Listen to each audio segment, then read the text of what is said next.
En 3, 2, 1. Hola a todos, ¿cómo están? Tenemos una nueva entrevista para el Agile Alliance y hoy tengo un invitado de lujo. Tengo a Toño de la Torre, quien desde España nos va a contar un tema muy interesante. Pero primero, permítame presentar a Toño. Toño es asturiano, informático de vocación. Él trabaja en una empresa que se llama Codesai. Codesai es una empresa muy interesante porque es una cooperativa de desarrolladores, donde básicamente tienen una jerarquía plana, no tienen jefes, y esa jerarquía les permite actuar más ágilmente. Desde Codesai ellos aplican prácticas de Stream Programming para ayudar a otras empresas a moverse hacia la agilidad. Toño, ¿cómo Eso estás? es. Hola, ¿qué tal? Encantado, Juan, de hablar contigo y El placer darte la es. enhorabuena por las entrevistas que estáis haciendo. La verdad es que es fantástico. Gracias, es un gusto tenerte acá de invitado. Y bueno, hoy en día tenemos mucho de qué hablar y vamos a tratar de hacerlo en 15 minutos. El tema del cual nos gustaría conversar hoy día es el valor de las tareas de cuidado en nuestro entorno. Entonces, ¿qué puedes contarnos acerca de esto? Sí, en la experiencia que estamos teniendo al trabajo con equipos es que encontramos un montón de puntos a nivel de puntos de apoyo, ¿no? Donde poner palancas para moverlo, ¿no? Pues las típicas que se están viendo es formaciones, el aprender más TDD, quizás mejorar la cadena de despliegue, pues automatizando, etcétera. Pero nos damos cuenta de que todas esas tareas, ¿no? Digamos, son tiempo que se necesitan o sea, ese tiempo que se necesita para hacerlas, al final cuesta mucho obtenerlo, ¿no? Siempre tienes que competir con el product owner para que te des espacio, porque no lo entiende, porque hay que sacar esta release, porque hay que sacar esta versión, porque hay que hacer esta nueva funcionalidad, ¿no? Entonces entendemos que realmente hay un punto mucho más complicado de mover que aprender TDD, que es el cambio cultural que hay de la percepción de valor que hay de todas esas prácticas, ¿no? Entonces, en ese cambio cultural, o sea, esa cultura que hay en las empresas es muchísimo más poderosa que cualquier problema que tengan con TDD o con lo que sea, ¿no? Realmente el problema está en la percepción de valor que hay detrás de esas tareas que no son específicamente productivas, porque en un entorno, en un producto, no solo se trata de sacar funcionalidad, funcionalidad, funcionalidad, ¿no? Entonces, llamando estas tareas como productivas, ¿no? Como sacar productos, sacar rendimiento.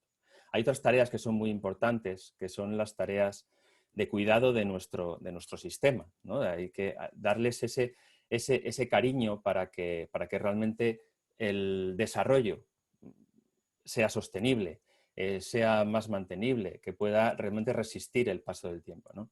O sea, esas tareas las llamamos de cuidado porque están basadas un poco en una perspectiva de género, ¿no? Donde no solo importa la parte puramente productiva, sino también la parte de cuidar, ¿no? De cuidar nuestra familia, nuestro ecosistema, ¿no? Y me gusta utilizar la palabra ecosistema porque cuando hacemos esas tareas de cuidado de las que estamos hablando, no solo estamos hablando del código, estamos también hablando de nuestro equipo, estamos hablando de nuestro producto y estamos hablando también de nuestra empresa. El hecho de que las personas tengan tiempo para trabajar en esas tareas de cuidado no solo es que no solo el código va a estar mejor, sino que esas personas van a estar más a gusto porque trabajarán en un entorno mucho más amigable, mucho más mucho más habitable, ¿eh? Van a poder convivir día a día con su trabajo mucho mejor y eso, además de que es sostenible para el producto, porque es mucho más mantenible a largo plazo, también impacta en la empresa, porque todas las personas van a estar más a gusto, con lo que implica en la retención de talento y en la llamada a nuevo talento. Entonces, por eso pensamos que es tan importante las tareas de cuidado.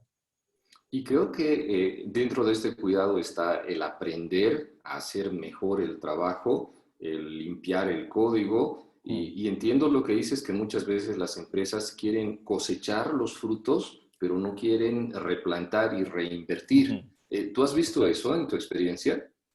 Sí, sí, es muy habitual. Realmente los tiempos de entrega son muy, muy justos siempre.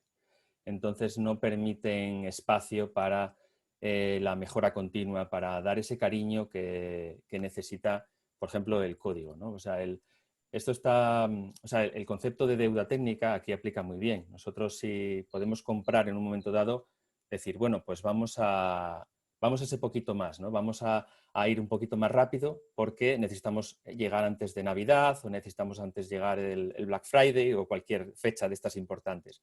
Pero luego hay que volver sobre ese código y darle ese cariño, ¿no? Ese cuidado que necesita. Y creo que ahí esa deuda técnica se podría convertir en deuda organizacional. La empresa Ujú. misma limitaría Eso su es. agilidad debido a la deuda técnica, ¿verdad? Eso es.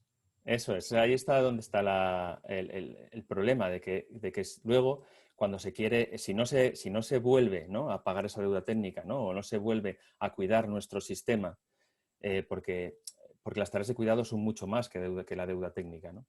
Eh, te, mm, luego vamos a seguir siguiendo, extraer más producto de ese código y no nos va a dar tiempo. O sea, no vamos a, cada vez va a ser peor, cada vez va a estar más viscoso, nos va a costar más. Y ahí típicamente lo que acaba pasando es que los desarrolladores se van a otra empresa y Claro, dejan eso es.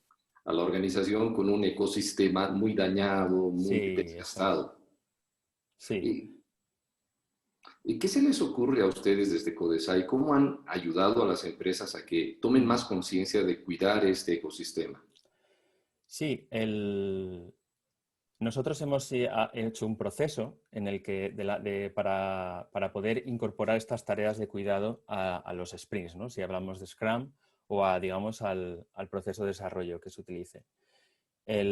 Funcionamos con un backlog de tareas de cuidado que cuando llega a la planificación, pues tenemos reservado un 20% de la capacidad del sprint para esas tareas de cuidado, ¿no? Digamos que el equipo decide qué tarea de cuidado se va a hacer en ese sprint, esa caring task, ¿no?, en inglés, que también usamos, y entonces, digamos, ese es el compromiso que hacemos. O sea, digamos que va desde parte del equipo, llevamos al sprint esa tarea de cuidado. Aquí el punto interesante es cómo llegamos a obtener esas tareas de cuidado, ¿no? ¿Cómo llegamos? Porque es muy habitual ver que en las empresas hay una persona, por ejemplo, líder técnico o un tech lead o algún rol similar con bastante responsabilidad y experiencia, que es la persona que se encarga de detectar dónde hay que mejorar las partes de mejora y además se encarga de que tengan espacio y además se encarga de hacerlas, ¿no? Esto es bastante habitual. Y nosotros vemos que esa manera, hemos visto una manera mejor de llevarlo a cabo, que es con los concerns, ¿no? Concern es la palabra inglesa que significa preocupación o algo así, y lo hemos cogido de una charla de Xavi Ghost que dio de un compañero de aquí de España, que hace tiempo ya dio una charla que llamaba Desarrollo dirigido por consenso, ¿no? Y dentro de esa charla hablaba de los concerns, ¿no?, de las preocupaciones. Nosotros le hemos dado una vuelta que bastante interesante. El concern es un proceso en el cual cualquier miembro del equipo puede levantar una preocupación, anotarla, ¿no?, de que ha visto algo que no le encaja, ¿no? Pero puede ser cualquier cosa, puede ser desde que el código no se entiende, de que los tests están rotos y nadie los arregla, desde que me encantaría que este proyecto ponerle, dockerizarlo, ¿no?, para mejorar o para mejorar el arranque o que en el proceso de despliegue pasa algo. O sea, puede ser cualquier cosa, no necesariamente deuda técnica, ¿no? Entonces, esa parte de detección se apunta y se lleva una reunión de concern. Esa reunión lo que permite es poner en común entre todos qué es lo que ha visto cada uno, ¿no? Dice, pues yo he visto esto, pues yo he visto esto, esto. Y entonces se produce una conversación en la que entre todos se llega a un acuerdo de qué hacer con eso. Es decir, puede ser que no haya que hacer nada porque bueno, pues mira, no, esto es que es así de feo, es así de difícil, no hay que hacer nada, o sí, pues tienes razón, esta clase es muy grande, habría que partirla, o esto no se entiende, o esos test hay que arreglarlos, o lo que fuera, ¿no? Y es una herramienta, y de ahí, digamos, de ese qué hacer, ¿no? Digamos, hay que arreglar los test. Pues de ahí justo es donde se construye el backlog de Caring Task, el backlog de tareas de cuidado, que después incorporará el sprint. Entonces, es muy valioso esa reunión porque se producen varias cosas ahí. Lo primero es que, digamos, es horizontal. Cualquiera puede hacerlo. O segundo es que se separa la parte de detección de la parte, digamos, de resolución y de ver qué hacer con eso, con lo cual la responsabilidad de las personas no es decir, jo, tengo que detectarlo y arreglarlo, no hace falta, tú detéctalo y luego ya entre todos vemos qué hacer. En ese vemos qué hacer puede haber incluso una pequeña formación, puede haber una decisión de que vamos a realizar algo, un aprendizaje. Entonces pensamos que es una herramienta de mejora continua valiosísima. O sea, es el Kaizen, digamos, una manera de implementar Kaizen dentro de los principios Lean que podríamos estar cumpliendo, ¿no? Con esto, como por ejemplo el empoderamiento del equipo, ¿no? Otro principio Lean que estamos cubriendo aquí, se cubriría aquí. Entonces, aquí el reto gran importante aquí es todo ese proceso, ¿no? Ese proceso requiere bastante conocimiento, ¿no? Desde la detección, qué hacer y tal. Entonces es un punto en el que nosotros, de una manera muy sencilla, entramos a hacer coaching técnico. O sea, nuestro trabajo como asesores y como empresa que ayuda a otras empresas, esa reunión de consejo nos habilita de una manera bastante visible, muy sencilla, de ayudar a las empresas. Entonces, la verdad es que estamos muy contentos cómo está yendo este proceso, cómo lo estamos implantando. Y creo que eso es muy interesante porque a través del concern, la gente preventivamente va diciendo cosas que pueden pasar pero que todavía no han pasado y Eso entonces se es. está invirtiendo en pagar deuda técnica. Eso ¿Y es. qué tan difícil ha sido convencer a las empresas de que estén de acuerdo en poner ese Mm. 20% de inversión en los sprints para cuidar el ecosistema? Pues realmente hemos tenido experiencias de diferente, digamos, calado. La primera de todas es lidiar con la presión, ¿no? O sea, si un equipo está bajo una presión altísima de que tiene que entregar, es muy difícil meterse porque lo primero de todo seguramente ese equipo ya tenga una cultura de que aunque les convenzas de que el CEO baja y le dice puedes dedicar un 20%, que es como una jornada a la semana, ¿no? A hacer estas tareas de cuidado, no va a querer, porque ya tiene muy interiorizado que esas tareas tienen que salir, ¿no? Entonces, lo mejor sería llegar a un escenario en el que no hubiese esa presión, pero si lo hubiese, lo que tenemos que trabajar muchísimo es primero en que estar alineados, ¿no? Que todo el mundo, que toda la parte del equipo entiende que eso tiene valor. O sea, tanto equipo, productor, owner, todo el mundo entiende que esa tarea tiene el valor de que estamos diciendo, ¿no? Es un poco lo que decíamos al principio, ¿no? La cultura, ¿no? Es la palanca más poderosa y la más difícil de mover, ¿no? Entonces, una vez que estamos alineados, entonces hay que trabajar en el conocimiento técnico para que todo el mundo esté habilitado para hacer todo el proceso que estamos hablando, ¿no? Desde la detección del concern, trabajar en qué se puede hacer, trabajar en la Caring Task, o sea, realmente que se sientan capacitados para hacer todo el proceso, ¿no? Y luego ya, por último, es resistir esa presión, ¿no? Esa presión de la entrega, decir, venga, hasta aquí, ¿no? Luchar para que las Caring Tasks que hemos decidido meter, pues realmente se hagan.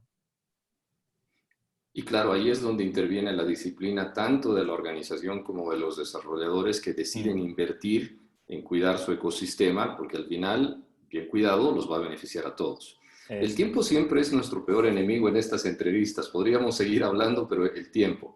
Yo te Sí. hago una última pregunta. ¿Qué recomendación le harías a las empresas y a los desarrolladores que no están cuidando, que no están mirando siquiera su entorno, su ecosistema y que solo están apresurados caminando hacia adelante? ¿Qué les sugerirías? ¿Por dónde empezar? Bueno, lo primero, todo esto que estamos hablando hoy, hemos hecho unos artículos en el blog de Codesai que los invito a que lo vean, que ahí está todo lo que estamos hablando de manera más extendida.